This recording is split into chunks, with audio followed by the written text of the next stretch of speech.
Merci.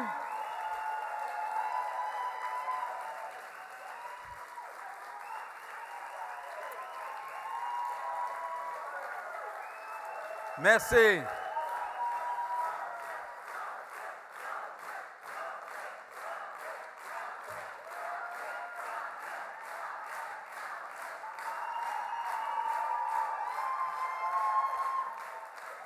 Merci.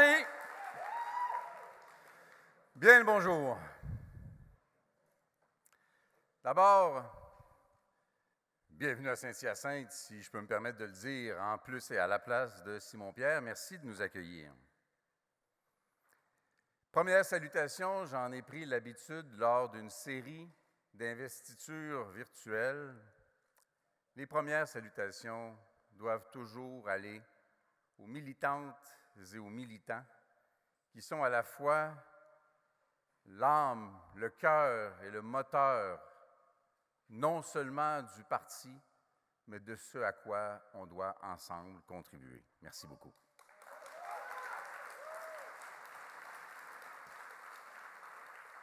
Salutations, bien sûr, à nos amis des médias. Soyez les bienvenus. Salutations aussi, je me le permets, à nos équipes, aux gens qui occupent le terrain, dans les circonscriptions, mais aussi à la permanence. Ces gens qui ne comptent pas les heures, qui sont toujours disponibles, qui prennent soin de nous et de notre bien-être. Permettez-moi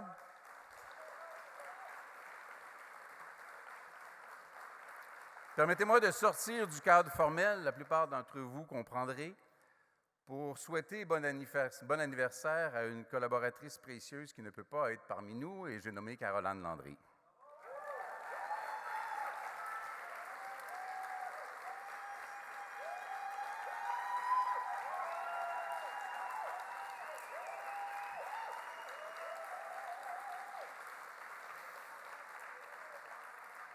Et salutations à 78 candidates et candidats du Bloc québécois.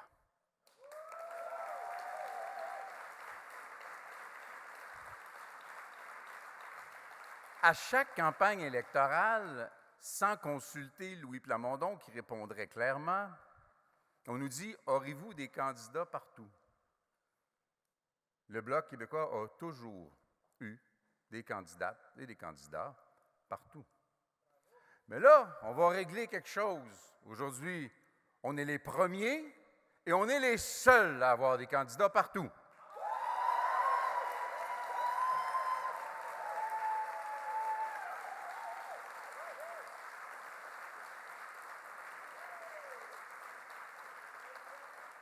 Je me fais un plaisir et un devoir d'avoir une relation aussi particulière que possible avec chacune et chacun des candidats, mais entendons-nous pour dire merci à un certain Christian pour cette opération pas simple dans les circonstances.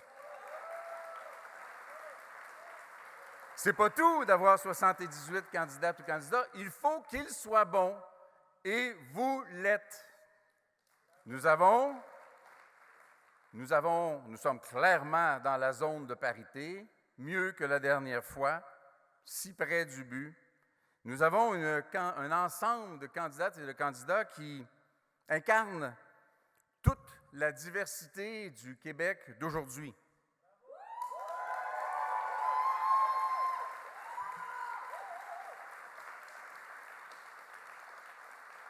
Pour ceux qui ont de grands comtés, à la fin de la campagne, il y en a un sacré paquet, là. Défaites pas vos valises. On achève une semaine de bilan.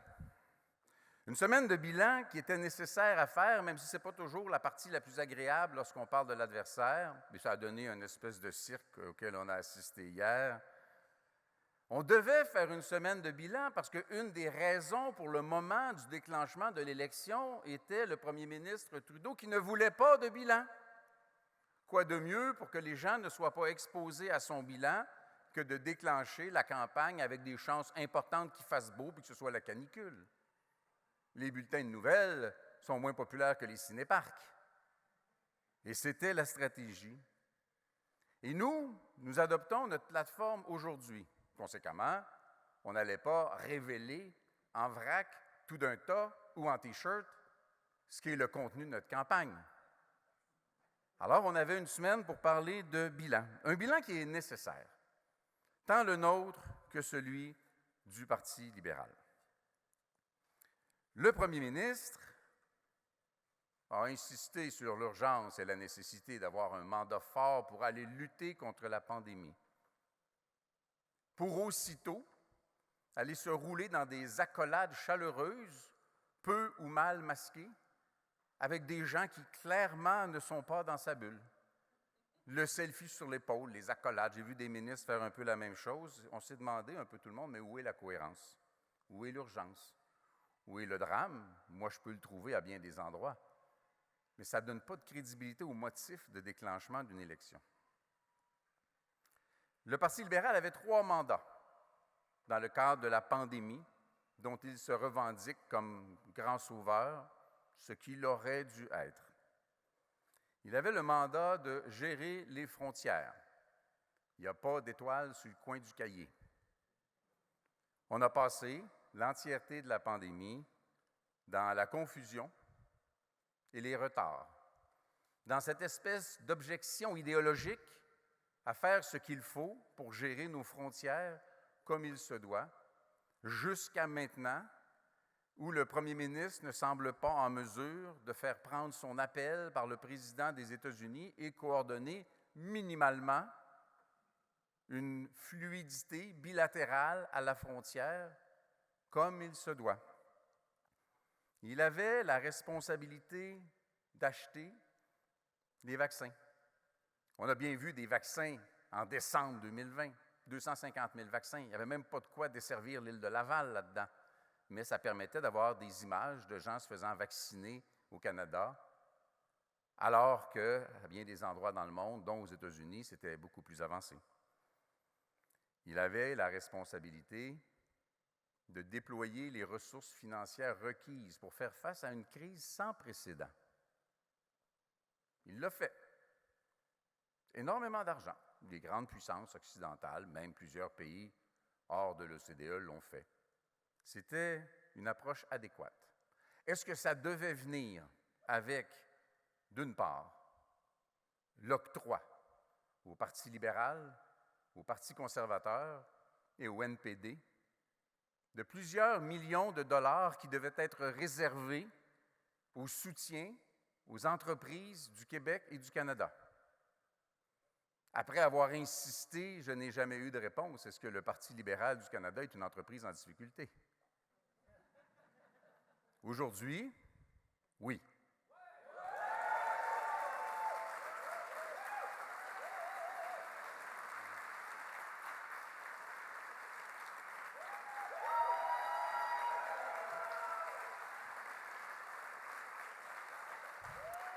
Le premier ministre a annoncé 4 fois, grossièrement, 100 milliards de dollars pour assurer la relance au lendemain de la pandémie. Il y a un certain nombre de problèmes qui viennent avec ça. D'une part, le fait qu'une partie aussi importante de cette somme ait été littéralement détournée vers des annonces à caractère électoral du Parti libéral. Ce n'est pas la vocation d'un budget de sortie de pandémie. Ce n'est pas des endroits davantage en difficulté par la pandémie qui ont été ciblés à Longueuil, en Gaspésie ou en Mauricie. C'est des comtés que les libéraux ont peur de perdre. Ce n'est pas la vocation d'un budget de sortie de crise.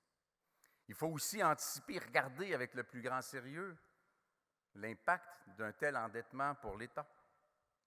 Il y a des analyses qui commencent à se faire. Les analyses d'impact économique de cette politique-là, même après 1 an, ne semblent pas avoir été faites. Et je nous rappelle que ces sommes-là existent sans transfert en santé. Bien sûr, il y a une possibilité de transfert en santé pour les soins de longue durée, mais rien qui ne fasse que s'approcher de la demande unanime des provinces et du Québec de hausser les transferts en santé dès cette année et de façon durable vers un seuil de 35 % des coûts du système de santé. sans un sou pour les aînés de 65 à 75 ans. Sans un sou. Il y a eu 300 piastres l'année passée. Il y en a à qui ça a coûté une partie du SRG. Cette année, selon un calcul que j'avoue humblement ne pas comprendre, et j'ai consulté la brigade économique des candidats et candidates du Bloc québécois qui s'est beaucoup enrichi récemment, sans vouloir manquer de respect à mon ami Gabriel. Personne ne comprend, en termes économiques, une pareille politique, sauf si c'était pour l'odieux de dire aux aînés de 65 à 75 ans, « Videz vos fonds privés, on se parlera après. » Il y a un bilan à faire en matière d'environnement et il n'est pas joyeux. La loi C-12, on va se le dire, à laquelle nous avons accepté d'accorder notre vote à la demande pressante de groupes environnementaux qui y voyaient un compromis nécessaire, est une loi faiblarde. Il faudra aller beaucoup plus loin. Le GIEC a été limpide et clairement pointé du doigt le pétrole canadien, auquel le gouvernement de M. Trudeau accorde environ 10 milliards de dollars par année. La température du globe a déjà augmenté en moyenne de 1 degré dû à l'activité industrielle humaine. On ne voit pas comment la contenir à 1,5 ou même 2 degrés. On s'en va vers une hausse de 3 degrés. On regarde aujourd'hui et on observe le début des effets d'une hausse de 1 degré. Imaginez 3. Il est donc demandé cette semaine aux groupes environnementaux, dis-je bien, qu'on se parle très vite, qu'on trouve les points de rencontre. Parce que dès le début de la prochaine législature, il est crucial qu'une loi très sévère en matière de contrôle des changements climatiques soit mise en place sans davantage de compromis.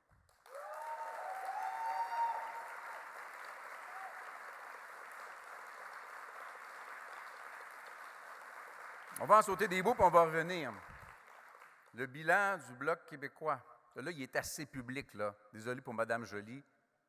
J'étais à Tout le monde en parle, il y avait 1 million de personnes, il doit y avoir 3 ou 4 personnes qui s'en rappellent. Le travail exceptionnel de Martin Champoux, mes amis.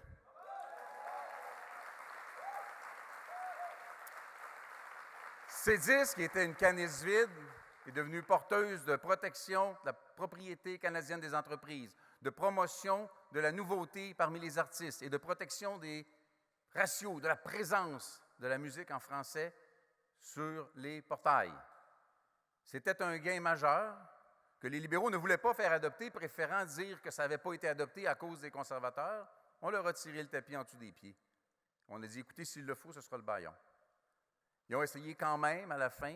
Là, ils ont eu besoin du Bloc québécois pour faire adopter la loi de mise en œuvre de leur propre budget. Ça aussi, il faudrait peut-être l'appeler et le rappeler. Alain, peux-tu le rappeler à ton ami Pablo?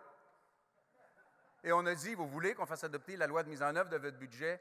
Vous ramenez C10 sur la radiodiffusion. Malheureusement, le Sénat, composé de gens probablement très qualifiés, font quand même figure d'un vieil épisode des Pierres à feu.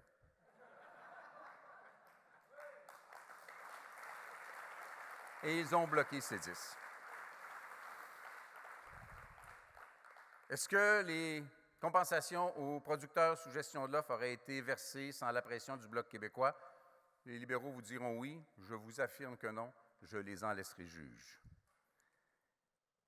La gestion de l'offre doit être exclue des prochains traités commerciaux. C'est sorti du comité grâce à une loi déposée par le Bloc québécois. Ça n'ira pas plus loin durant cette législature. On est allé en élection. L'aluminium a été protégé grâce au travail acharné de Mario et d'Alexis.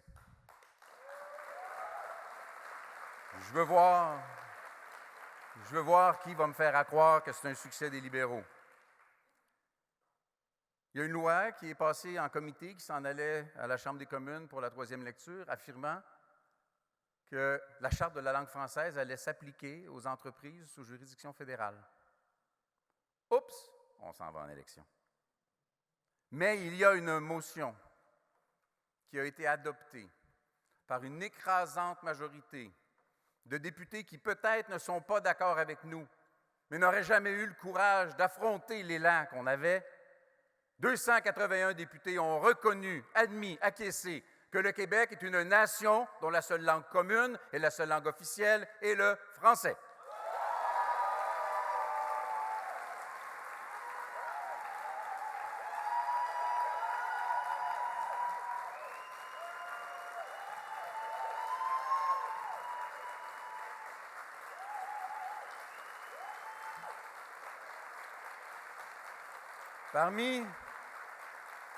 Parmi les raisons qui ont amené M. Trudeau à précipiter l'élection, il y a bien sûr 4 lois qui sortaient du comité, s'en allaient sur le plancher de la Chambre des communes avec une forte vraisemblance d'être adoptées.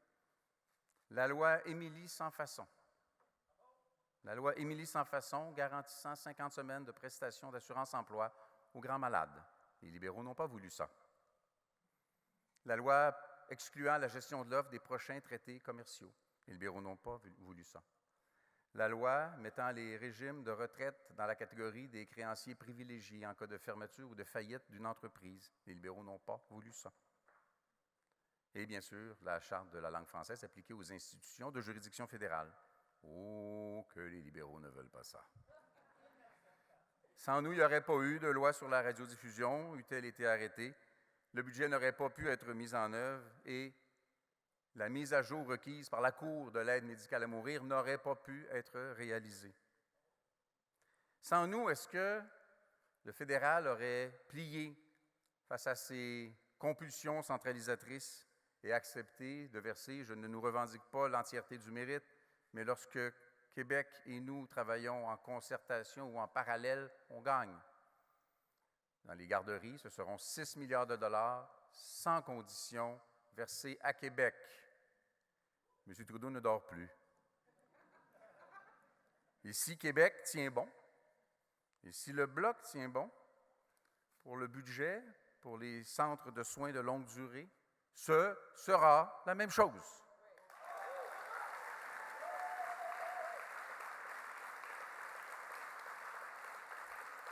Vite fait, Dieu merci, ça va finir aujourd'hui. On a vu hier la bataille des bouffons sur les bilans. Ils nous écoutent et ils disent « C'est moi, c'est moi, c'est moi, c'est moi ». Donc, la nation québécoise, c'est les libéraux, évidemment. La loi 101, juridiction pour les institutions de juridiction fédérale, c'est Mélanie Joly, bien sûr. Les 50 semaines en assurance-emploi, c'est bien sûr les libéraux qui ne veulent rien savoir en haut de 26. Les régimes d'assurance-retraite ou d'exclusion de la gestion de l'offre, c'est un bilan qui n'est que le bilan du Bloc. Et oui, on n'a pas inventé le principe de la subvention salariale tel qu'il a été appliqué. Ça venait d'Europe. Mais c'est le Bloc québécois qui l'a mis sur la table, qui a insisté. Le ministre des Finances de l'époque, avant d'être jeté en pâture, était contre. On a eu un rôle que je ne définirai que comme significatif dans le conflit entre Ottawa et les Autochtones au début de 2020. On a eu un rôle que je définirai comme significatif dans la proposition et l'amélioration des programmes de pandémie. On n'a pas besoin du bilan des libéraux, on a le nôtre. Pour plaire au Québec, on pastiche le Bloc. C'est pas pire, ça dit on doit avoir des bonnes idées qui plaisent aux Québécois. Mais nous, on arrive avec beaucoup d'autres propositions. Elles vont vivre dans le prochain Parlement et ne vivre que mieux s'il est minoritaire. Et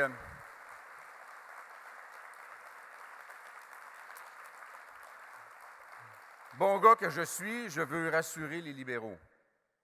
Il y a des grands bouts de leur bilan dont on ne veut pas. La nomination partisane des juges, c'est pas notre bilan. Les contrats à des amis qui donnent des contrats à la famille du premier ministre, c'est pas notre bilan. Les 3 enquêtes du commissaire à l'éthique, c'est pas notre bilan. La subvention salariale aux partis politiques, c'est pas notre bilan. La nomination d'une gouverneure générale aussi compétente soit-elle qui ne dit pas un mot de français, c'est pas notre bilan. L'appui au glyphosate, Ce n'est pas notre bilan.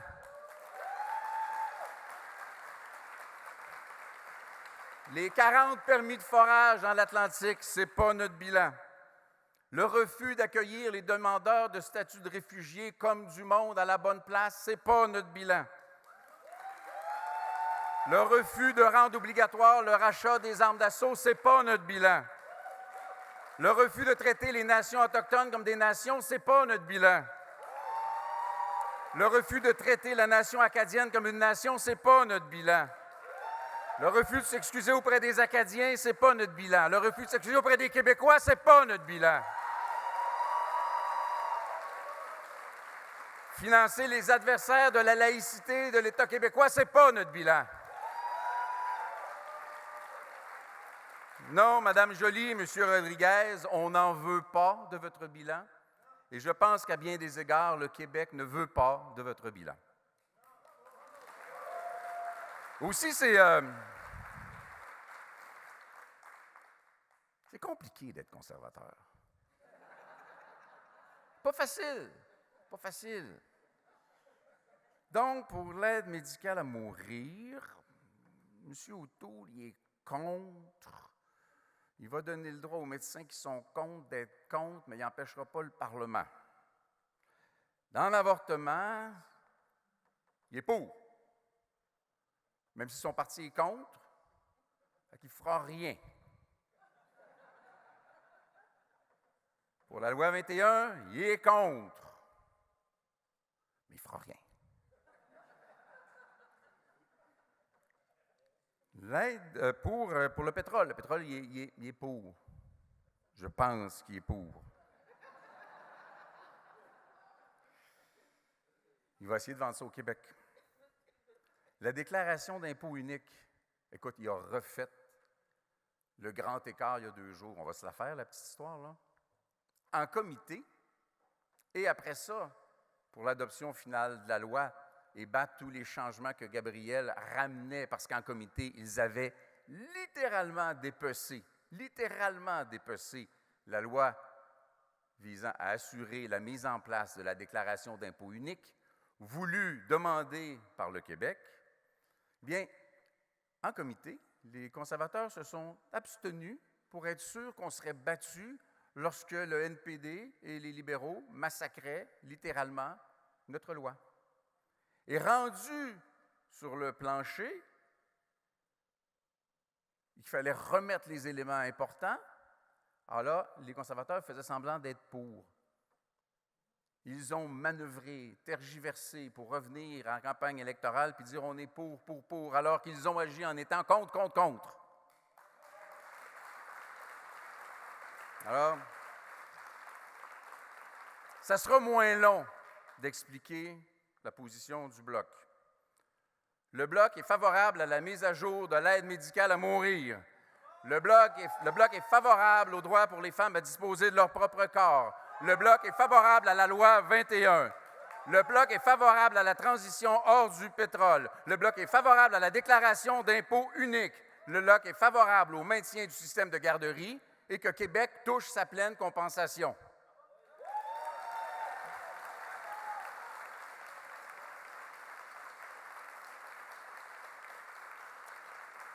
Tournons la page sur les bilans. Écoutez, on va être fin. On va sortir notre plateforme parce que nous, des idées, on n'en manque pas. On n'est pas à la recherche. On ne fait pas une émission de tous pour un, envoyez-moi des idées, je viens de déclencher une élection. Notre devoir solennel, par contre, se définit toujours de la même façon. Nous devons reconnaître ce qui est bon pour le Québec, quitte à le faire au-delà des lignes de parti. Nous devons renoncer ou carrément faire obstacle à ce qui est mauvais pour le Québec. Mais surtout, et je pense que c'est ce que nous avons fait pendant près de 2 ans, nous devons améliorer ce qui est sur la table afin que ce qui sera voté serve les intérêts du Québec.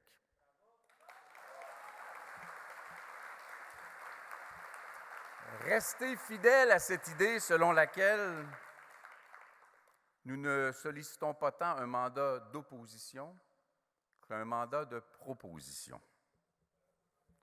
Et pour faire ça, on a fait encore et encore le tour du Québec, en réel et en virtuel.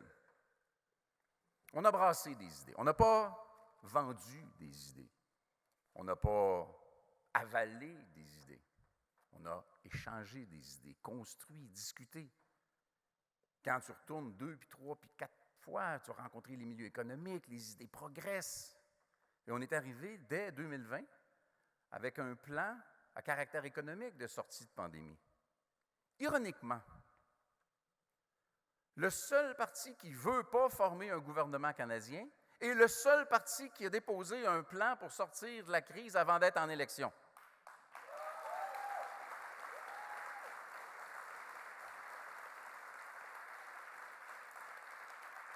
Je vous le dis, c'est un secret, là. Ce n'est pas les libéraux qui l'ont écrit. La proposition est bâtie autour d'une idée forte que je me fais un plaisir de ramener compulsivement. Les ressources naturelles du Québec, les mines, les forêts, les ressources marines, les ressources agricoles. Notre capacité de recherche, nos centres de recherche enviés par le Canada. Notre capacité d'innovation. Notre talent pour développer des technologies vertes. Notre capacité d'assurer la transformation, deuxième, troisième transformation de nos propres ressources sur notre propre territoire, avec notre énergie propre. Faisant ou créant ou provoquant une diversification du type d'emploi dans les régions, réduisant la fragilité face aux traités commerciaux, parfois très contraignants, évidemment en matière d'aluminium et de bois,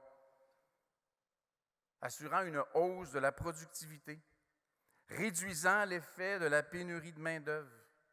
C'est quand même fascinant qu'un gouvernement et son opposition officielle promettent et annoncent des centaines de milliers d'emplois. Toutes les régions du Québec vont vous le dire, puis vont dire « Qu'est-ce que tu n'as pas compris? Ce n'est pas des emplois qu'on veut, c'est des employés. » Ça ne veut pas dire qu'il ne faille pas aller soutenir les entreprises. Ça ne veut pas dire qu'il ne faille pas dynamiser le milieu économique, la PME québécoise, bien au contraire. Mais ça veut dire qu'évidemment, il faut faire face à la pénurie de main-d'œuvre et qu'il faut travailler. Gabriel, Alain, Nathalie, Jean-Denis, allez leur expliquer la productivité. Créer plus de richesses avec moins de monde. C'est ça l'urgence.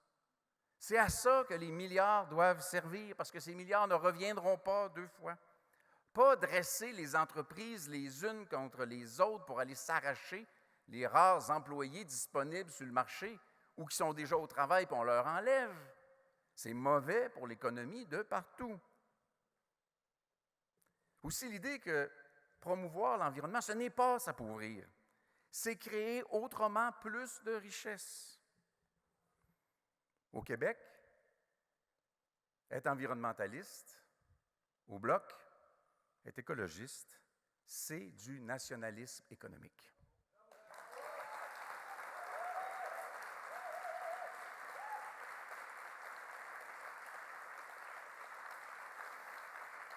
Je vous dirai qu'en matière d'environnement,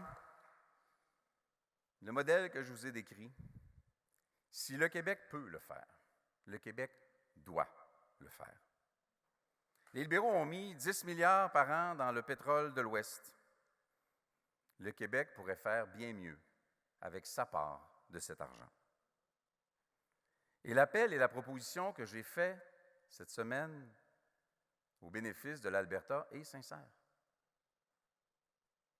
J'ai même vu un argument amusant, c'est « Oui, mais est-ce que vous vous ingérez dans les affaires de l'Alberta? » Non, mais l'argent vient du fédéral. On va s'ingérer un petit peu dans les affaires du fédéral si on est élu au Parlement fédéral. Mais ce sont les affaires de la planète, de toute la planète, de la planète qui a chaud, de la planète qui sèche, de la planète qui crève. On n'a pas le droit. On n'a pas le droit de laisser faire. C'est très sincère. Que l'argent de Trans Mountain, que ces 10 milliards aillent en Alberta pour aider une transition économique nécessaire et urgente en toute solidarité pour que les travailleurs de l'Alberta ne souffrent pas de cette urgence de transiter vers autre chose. Cette offre, elle est sincère. La plateforme offre bien plus. Elle parle d'aînés, elle parle de santé, elle parle de gestion de l'offre, elle parle des ports de l'Est du Québec, elle parle du port de Cap-aux-Meules. Y aura-t-il quelqu'un d'autre que nous, à part une barge, pour dire qu'est-ce qu'il faut faire, qu'est-ce que les gens des îles de la Madeleine ont besoin qu'on fasse?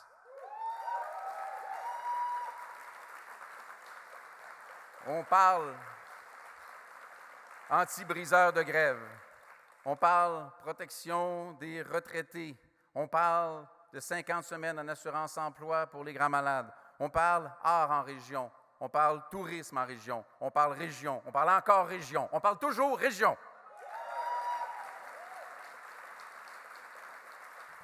La solidarité est québécoise. Les régions sont québécoises. La plateforme parle des Québécois, de tous les Québécois. Elle parle immigration et accueil en français. Notre devoir envers les nouveaux Québécois, c'est de leur fournir l'outil le plus important d'intégration heureuse et harmonieuse à la société québécoise, c'est la maîtrise du français et conséquemment le droit de travailler en français.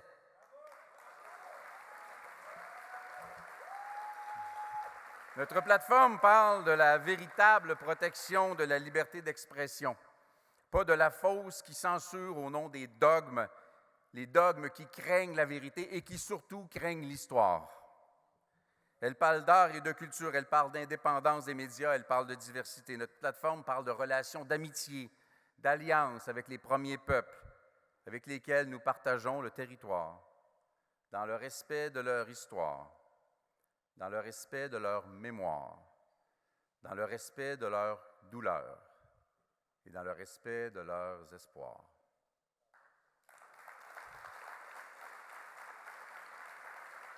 Elle parle de la volonté du Québec de demeurer envers et contre tout une société dont les institutions sont laïques. Notre plateforme parle français, comme la nation québécoise, dont le français est la seule langue officielle et commune. Notre plateforme parle dignité et fierté.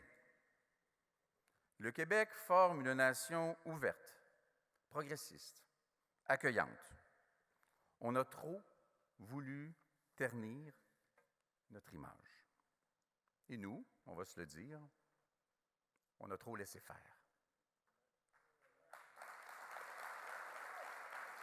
Notre plateforme parle de restaurer la vérité. Notre plateforme parle de nous faire connaître au monde pour qui nous sommes, sans le filtre déformant de l'appareil diplomatique canadien.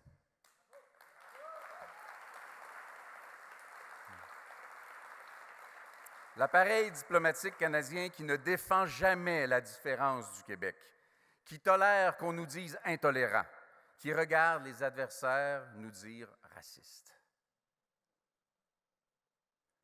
Non seulement restaurer l'image du Québec, mais aider à rebâtir le réseau international des grandes années du Québec. Et Dieu sait, mes amis, que nous en aurons bientôt besoin.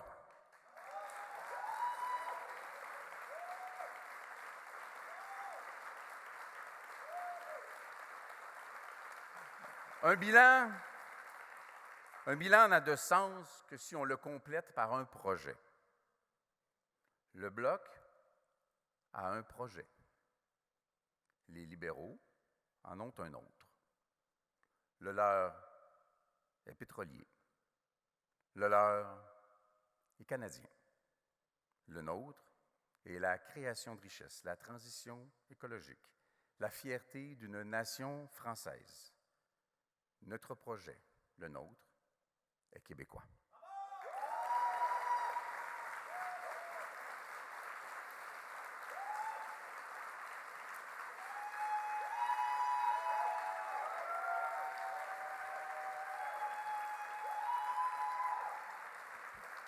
Plus une pente est abrupte, plus il faut monter. Toujours monter. Parce que quand on ne monte pas, on recule. Alors, marchons, montons, avançons. Le Québec, je crois, se porte mieux lorsqu'il parle pour lui-même. Et bientôt, il aura tous les outils. Il parlera pour lui-même, en tout, partout et tout le temps. Ce jour-là, et seulement ce jour-là, vous et moi n'aurons plus besoin d'être la force d'occupation d'un Parlement trop souvent étranger.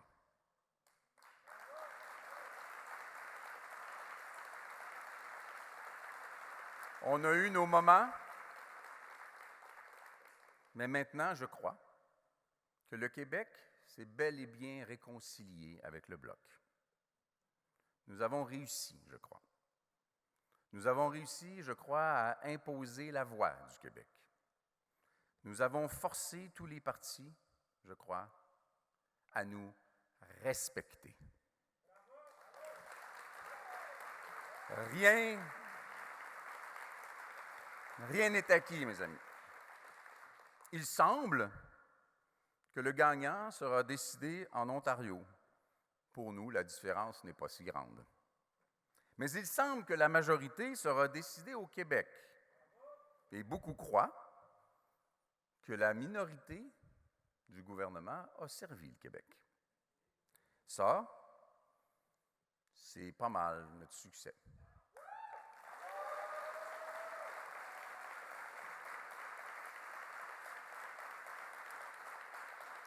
Je crois, ça doit toujours se dire avec une forme de modestie, d'humilité. Je crois, et je soumets humblement aux Québécoises et aux Québécois, que le Bloc est en meilleure position que jamais pour le protéger, pour les protéger contre une majorité libérale. Une majorité qui reculerait sur tous les gains du Québec. Une majorité qui refuserait à nouveau toutes les demandes du Québec. Aînés, transfert en santé, français, nation, gestion de l'offre, modèle québécois. Le Québec est plus fort. Il peut l'être plus. Mes amis, ça ne nous appartient pas. Ça appartient aux Québécois. Cette modestie qui a aidé à la réconciliation avec le Québec doit durer. Nous devons mériter chaque vote. Et je répéterai quelque chose que j'ai dit fort souvent, qui résiste à l'analyse la plus savante. Les Québécois ne sont pas obligés de voter pour le Bloc. Ils doivent en avoir le goût. Nous devons leur en donner le goût. Alors, nous avons un bilan. Nous avons de l'expérience. Nous avons des équipes. Nous avons des candidates et des candidats. Nous avons du cœur.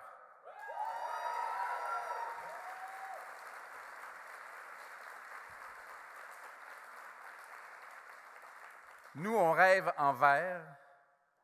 Nous, on est accueillants et généreux. Nous, nous parlons français. Nous sommes Québécois. Nous sommes le Bloc. Le Bloc québécois. Bonne campagne!